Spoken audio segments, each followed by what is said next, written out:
We are live, and we're going to be talking about a lot of things today, including, who is your audience, and a bunch of other things that I forgot. But we're going to be covering them in great detail right after this.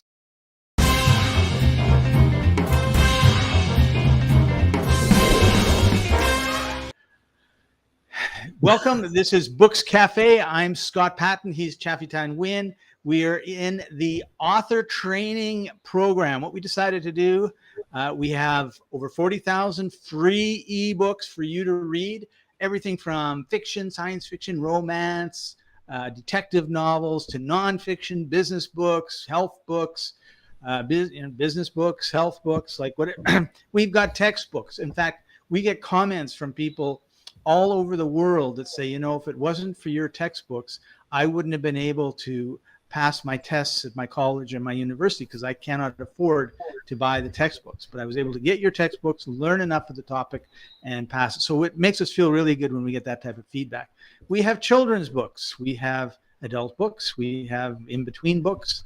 And they're all free. You can get five free books every month, and the cost is zero. It's free. So what we want to do is, that's one of our missions, is to help readers read, and we want to introduce them to new authors. And of course, part of that is helping authors be better writers, be better at getting their books into people's hands to be read, and that sort of thing. So this is part of that series, and we're going to be talking about book launches because that's what the little bikey guy said. That's not what we agreed upon, though, It's not what we agreed upon, but you know what, Chaffee, you have launched thousands and thousands of books, all to, the New York Post bestseller list, the Winnipeg Free Press bestseller list, the I think you're talking to Thailand Post bestseller list. I think you're talking to a different Chaffee there, Scott. I've done a handful. I don't know if it'd be thousands, though. So one of the things that I think a lot of authors don't get is it's an event. Like, it's a celebration. You have been sweating and thinking and working hard. Not you, because you do all the easy stuff and let other people do the hard stuff when it comes to writing a book. But, you don't write the book, right? We talked about that. But it's still a celebration. And they don't take the time to actually celebrate. And when it becomes an event, that is something that you can tell the papers, you can tell the TV stations, you can tell the radio stations. You can end up getting thousands and thousands of dollars of free publicity. And everyone's like, oh, wow. Who knew that person down the street from me was, a wonderful author of whatever the topic is that he or she writes about. So most of the time we think, wow, I'm finished, I've written the book, and that's the end of it. Where, of course, you're going to have no sales if you, the author, don't take action. And one of the best and easiest things, particularly if you're an extroverted, outgoing type of person, is to throw a party. We're going to have a launch party. We're going to do a bunch of things to get excitement, get people talking, and all that sort of good stuff. So, Chaffee, when you launch your children's books, and why don't you show everybody one of them? Oh, describe me a different book. Here's one of them. Yeah, so there you got the alphabet, right? So yeah, there's a number of things you could do when you launch that book. Tell us some of the things that you did do. I don't remember. We launched this one like a year ago. Oh, that's a long time ago. I can understand you not remembering.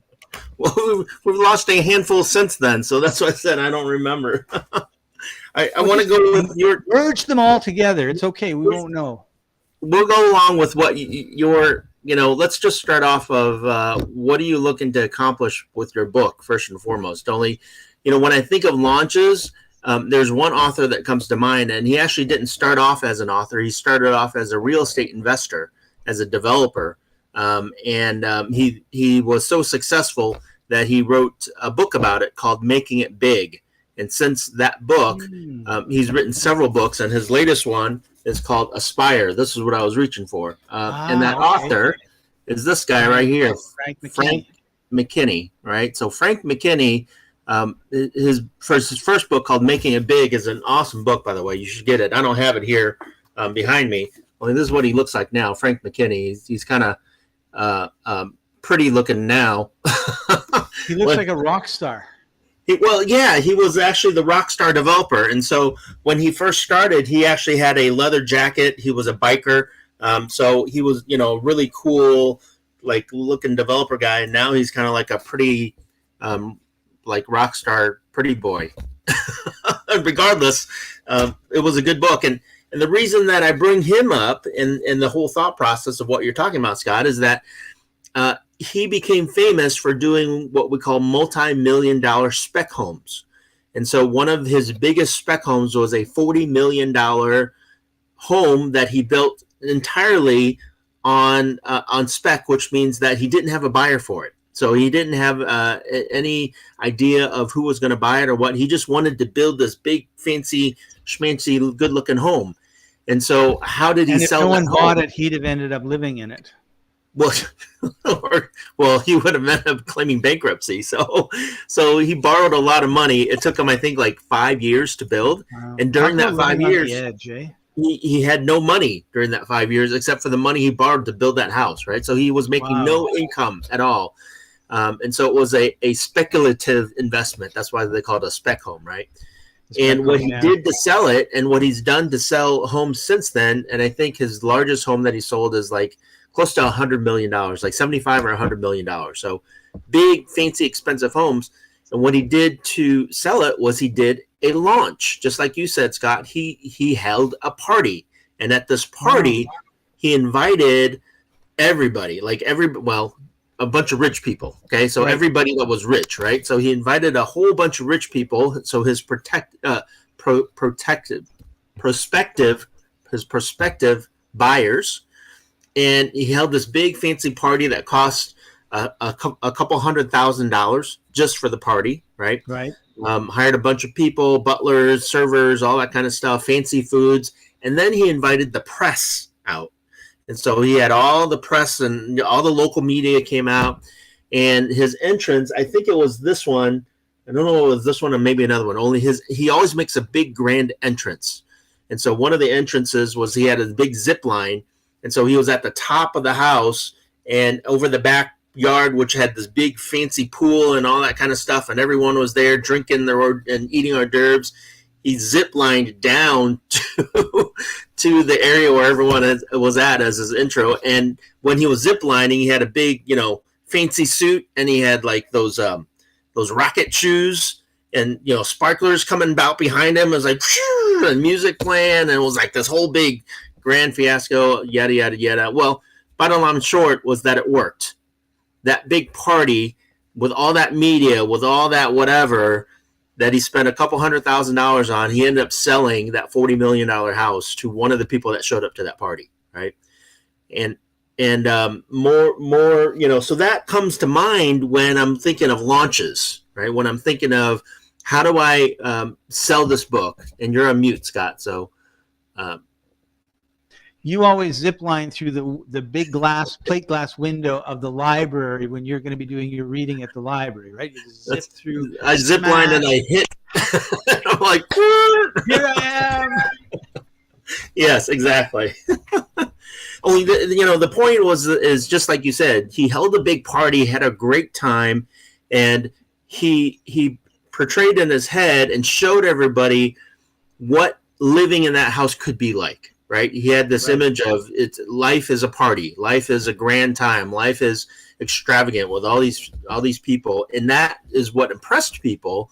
And so that's how he found a buyer for that. And so when you have a book, what kind of person do you want to read that book? And how are you going to attract them? How are you going to get them to look at that book and say, hey, I want to read this book. I want to, go into the story. I want to go and see what this book is all about. Those are the kind of people that you want to attract to this big launch party that you're talking about. Right. So I don't know if I took it off topic or not. No, you didn't. But most of us are going to say we don't build $40 million, $100 million houses and spend $200,000 on parties. So let's scale it down a little bit. So you have your children's books, right?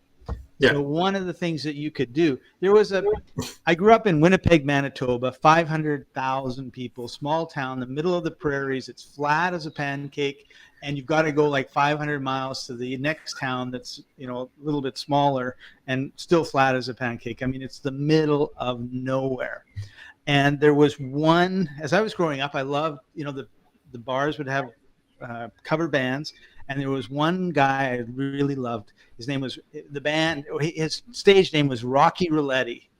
And the reason I loved him is most of the bands had two guitars, a singer, and a drummer. And he had a trumpet player and a sax player and some other brass player, right? So his music sounded fuller. I mean, it had the brass parts to it. And he was a good singer, and they were fun. So he decided one day he was going to go on a Western tour of Canada, right? Because we're right in the middle. He was just going to go on a Western tour. So he had Rocky Roulette's Western tour of Canada. And then he had the places and the dates. And they were all bars on the west side of Winnipeg. So every weekend he would be but it was all on the west. I don't know if this is the west side when you're looking at me or not, but it wasn't on the east side, right? It was on the west side. And I howled and howled and howled. So you can have a lot of fun with these sort of things. So that's a roundabout way of me getting to, you've got these children's books. You could be going into the schools and read. I thought you were going to tell me to go to bars on the west side to sell children's books. No. So where are the people, right? In his case, they were on the west side of Winnipeg. But in your case, they're in the schools, right? So you could do a number of different things. You could go and have a reading in front of grade 2 classes, or you could be at the parent-teacher event, and so you don't hear. So that's the key thing is with children's books, the content of the book, right? We're writing this book for children, right? So I'm writing this book, or I'm producing or developing this book for children that are between 8 and 10 years old, or around that range. And when I'm launching this book, I have to think in my head, who's going to buy this book? And so it's not the 8-year-old that's going to buy this book. It's not the 10-year-old that's going to second, third, or fourth grade that's going to be buying that book. Who's going to buy that book? Well, the person that's going to be buying the book is their parents. And so I have to figure out somehow of attracting parents to get the parents interested in this book so that they'll buy it for their kids and read it with their kids, or have their kids read it. And so grandparents. Or grandparents. Correct. So that's the key point, is that who is your target market in the sense of who is going to buy the book, right, not who is the book written for, right? And the reader is not always the buyer. It could be, and it's not always the case. Not always the case, yeah. I mean, I often buy books as presents. It's kind of like, what do you get the people that have everything, right? Oh, you buy them a book, and hopefully they haven't heard about the book and they haven't read the book. Usually they haven't. And then it also, and this ties in with free ebooks, we want to expose if you're buying it as a gift for your mom or your dad or your sister or brother or somebody, you want it to expose them to a really good, let's just say they like detective stories, right? You want to expose them to a really good detective story by an author that maybe they've never heard of or experienced before, and that sort of stuff. So it's a new experience for them, because nothing worse than, oh yeah, that's a good book, I read it last year, which has happened to me upon occasion. Right. So, well, wrap it up and give it to mom then, okay? As she read it. Pass it along. Pass it along. Which is another, which I guess authors don't like it, but it's another advantage of a book. So just to bring things back to, I guess, our topic that we changed because it wasn't the topic we said we were going to talk about. So the first step, as we talked about, Scott, is really figuring out who's going to buy your book, right? Who are you selling your book for? And then holding some kind of event or launch, since we're talking about book launches, that's going to attract them to that launch so that they can get a preview of what that book is about and what it's going to do for them or whoever they're buying it for, right? Right. So you can also, so another thing that you can do, right? Because we talked about, who is your audience and that sort of stuff. And in your case with children's books, finding something to do with schools. But let's say it's you're a poetry writer. There can be poetry conferences or sci-fi conferences, conventions, all that sort of stuff. And then there can be businesses that have their own conventions. So if you dig into it and you do a little bit of research and you find out, I'm a poetry writer and there's a 3-day poetry music fest happening, and part of that is people reading their poetry. Well, get a hold of the people that are putting that on. You probably know about it because you probably would have gone because you're into poetry and everyone else is into poetry and that you're part of that community. Approach the people and say, listen, I have this new book and I would love to have my world premiere at your event, right? And a lot of times businesses have business conferences. You talk to human resources.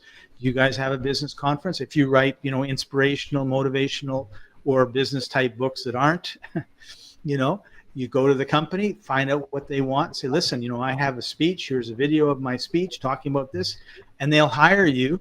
And part of the hiring is they buy, if there's 500 people at the event, they buy 600 books. And then at the end, you're signing the book. They all get one free because the company paid for it. You're not giving it away. And now you've got 500 people, a certain percentage of them are going to read your book and a certain percentage of them aren't. And a certain percentage are going to wrap it up and give it as a Christmas present to their cousin that they know would like the book. So you're making a big splash, right? And if you time it where it happens to be when you're launching, then you can do a press release and you can have the press in and I'm launching my book at IBM's annual managers conference or something like that, right? Talk to IBM first, right? And they may end up really pushing it. They may say, wow, this is really cool. Get behind it. What you said. So and then you may have a community, right? Like if you're in different types of businesses, you may have an email list. You may have just a mailing list, where you mail postcards or stuff, and just put a little flyer or something in the mailing that you send out normally saying, here, we've got this book. Yeah. So again, I go back to what kind of book are you writing and what can you do to attract people to a launch? So first and foremost is if you have a launch, you got to, what's that launch date, right? When are you going to expose? Because really the book launch is the how do you say it? It's kind of like your deadline. And so there's a whole bunch of stuff that, like, people think writing the book and they're done with the book and it's published. Now I'm done. And in reality, it's when am I going to release that book to the general public? That's the launch. And so there are steps that you have to do or you should do if you want to get exposure for that book pre-launch. And so we call that the pre-launch, right? And so if we're talking about book launch, that's actually just a date that you're going to release the book to the public. And the pre-launch is what you're going to do ahead of time before that book actually launches. And so part of the pre-launch, as you mentioned, Scott, is building a community of like-minded individuals who might be interested in that book or that book topic. And that, community could take 6 months to a year. So it's important for you to realize when your book launches. If you're saying, I just finished my book, I'm going to launch it next week. Well, you might not have enough time to build that community. And so you're going to have to do some different things. So, I talked about Frank McKinney and his multi-million-dollar houses. He didn't have a party, just decide I'm just going to have a party and hold it next week. Like, it took time to get the word out, to do the press releases, to invite all these rich and successful individuals, to, hire all the individuals to cater the food and get the food cooked and organized, all that kind of stuff and planned out. So that was a process. And if you're going to launch a book, figure out when you're going to launch that book. And then what do you have to work backwards? We call that reverse engineer what has to be done up until that book launch in order to build a community or in order to build enough awareness that when you actually launch that book, a lot of people are going to see that book and want to eventually buy that book. Yeah, you bring up a great point, Chaffee. In fact, I know of an author who was unsuccessful in getting a publisher. He didn't want, it was quite a few years ago, he didn't want to self-publish. Amazon wasn't the way it is today. And so what he did is he took every chapter, turned it into an audio, and he published it as a podcast. And he had so many people encourage, because he was going to give up. He said, "This is it. I'm just going to I'm going to read my book, and then I'm going to go wash dishes for the rest of my life in a restaurant." And so but they were encouraging, like, "This is really funny. This is really good. I really like this. Keep writing. I can't wait for your next one." And so he had about 10,000 downloads of his different chapters. And so he went back to the publisher and he said, "Look, this is the feedback that I'm getting. This is the figures, people like this book." So, and of course he was unknown, obviously it was his first book. So they published it. It won an award for comedy in Canada. And he's now on his 6th or 7th or 8th book. So, but if he had not created that community, like you were talking about, he would be washing dishes today, right? Or whatever he ended up doing. I don't know what it would be, but it's a good. There's nothing wrong with washing dishes, Scott. Why do you say that? Dishpan hands. That's right. But if you use Dove, they're nice and soft. So it's okay. Oh, there you go. So there's lots of creative things that you can do to get the word out about your book. And I think you're really right. You're right. You need to spend time before it goes live figuring out how you're going to get the biggest bang for your buck. Because like anything, the most sales are immediately after you go live, and then it just drops down, right? I mean, if they start here and they go there and then of course you have another launch and it goes up and then it goes down and up and down. But relaunches and last minute sales and all the rest of it. But generally speaking, when Stephen King comes out with a new book, the first week are the most sales, and then after that it'll drop. It may still be lots of sales, but it's not going to be anything in comparison to the first. Harry Potter books, when they came out, everyone rushed to the Kohl's or Barnes and Noble and bought all the books and sold out, and then they had to get another shipment in and another shipment in, and well, those are slightly different from the indie writer. Because those guys and gals, they work with the publisher. They actually get paid before they write the book and to write the book, right? And so, and then the publisher takes over, and the publisher does all the launches and everything like that. So that's definitely different. Only what I do want to say, Scott, is that when you're coming up with these ideas for promotions or building your community, get creative. Get again, think of what you can do. And it depends upon your budget as well. How much money do you want to spend? How much finances do you have to spend on marketing and advertising? A big way of advertising books today is obviously ads, Google ads, Facebook ads, LinkedIn, Twitter ads, even Amazon ads are big. And only those require funding. Those require a budget. And so, again, what is your budget? And I'll give you a good example too, Scott, is that I knew, and by the way, I'm not recommending this strategy. I'm just throwing that out there. I'm not recommending it, and I know it worked. And I knew a business coach, and so he wanted to coach people who are interested in starting and running their own business, and so that was his whole thing. And so he held a training event where he would invite people to get a taste of his coaching, shall we say. And before that event came around, what he would do is he would plan that event about a week or two within 30 days after a big convention on business franchises and business independent business owners would be held. And so he would go to a city where there would be a big business franchise and there would be thousands of people coming to look at purchasing different franchises or different businesses. And so he knew that was an area where people were interested in starting and running their own business. And so what he did was that when he looked into getting what we call a booth at one of these conventions, it was like $5,000 or $10,000, and he just didn't have that budget. So instead, what he did was he hired a couple people to pass out flyers at the event. So they would go to that convention for the 3 days of that convention, and they would just walk around and they would just talk to people. And as they're talking to people, they would pass out flyers about this training event that was coming up for running and managing your own business. And so that's how he got people. So it didn't cost him $5,000. Only what he did was he went to an area where there was already a bunch of people interested in his topic, and then he shared his event with those people. And so I'm not saying that you should go to book conventions and pass out flyers about your book or your book launch. I'm just saying he got creative, right? And so what can you do to get creative to promote your event? Awesome. And so speaking of creative,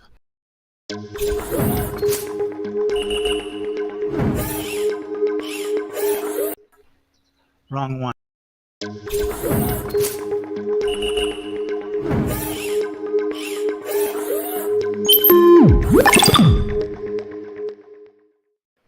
What is today's tip for young authors, Chaffee? Wasn't that my tip already? Get creative on your book launches? Be creative. Why don't you go first, and then maybe I'll come up with another one. I think one of the things that we've talked about, and I would think is a huge tip, is planning, right? We plan out the book. We do all these things with the book, but do we spend any time planning out what we're going to do with the book once it's done? Because it becomes a product like any other product, and it needs to be marketed. It needs to have exposure. People need to know about it. They need to have, you need testimonials, wow, this was a great detective novel. I really enjoyed it, and I couldn't believe the twist at the end, sort of thing. So I think that, really planning out how you're going to grow your audience and your community would be my tip.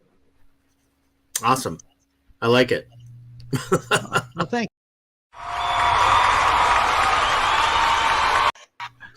All right. Well, we've come to the end of our time. Chaffee, you were right. You had the tip before the tip of the day. So there you go. You beat R2D2.